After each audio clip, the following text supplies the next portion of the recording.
Gift কিনতে এসে মাথা খারাপ, কি নেব না তাই ভেবে ভেবে মানে অবস্থা খারাপ হয়ে যাচ্ছে। এই দেখো হাতে পেয়ে গেছি কি সুন্দর রাধা কৃষ্ণ।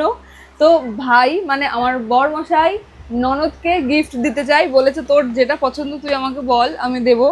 আর দিদির মানে ননদের কি বলবো আবদার খুবই কম, তাই জন্য বলেছে কিচ্ছু আনতে হবে না ভাই আমার জন্য। তো এটা আমি নিচ্ছি না, এটা এত ভালো লাগলো তাই তোমাদেরকে একটু দেখালাম, কারণ আমি আমার অনুষ্ঠানে রাধাকৃষ্ণ পেয়েছি অলরেডি দুটো, তো আমি তো একটা দিদিকে দেবো ওখান থেকে, বা দিদি বাড়িতে সব সাজাবো।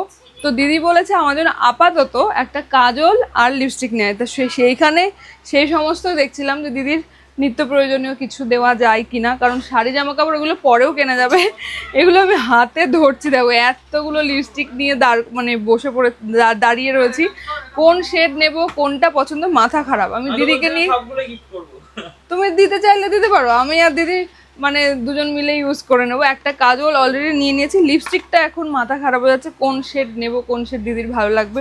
দিদির শরীরটা সত্যি একটু খারাপ, সেই জন্য দিদি আসতে পারিনি সাথে, নইলে দিদি আসলে আরো অনেক কিছু কিনে দেওয়ার ইচ্ছে ছিল প্রত্যেকবার। হ্যাঁ হ্যাঁ, ও শুধু রাখি মানে অ্যাকচুয়ালি জানো তো বোনেরা শুধু রাখি পরায় আর মিষ্টি খাওয়ায়, দাদারা বা ভাইরা তারা গিফট দেয়। ছোটবেলা থেকে আমার বরকে দিদি গিফট দেয়, যেহেতু দিদি ওর থেকে অনেকটাই বড়, আর এখন এত বড় হয়ে গেছে তাও বলে দিদি আমাকে কিছু দিবি না। তো দিদি এবার বলেছে আমি কিছু দেবো না ভাই তুই দিবি। যাই হোক দিদিও হয়তো কিছু দেবে, সেটা কাল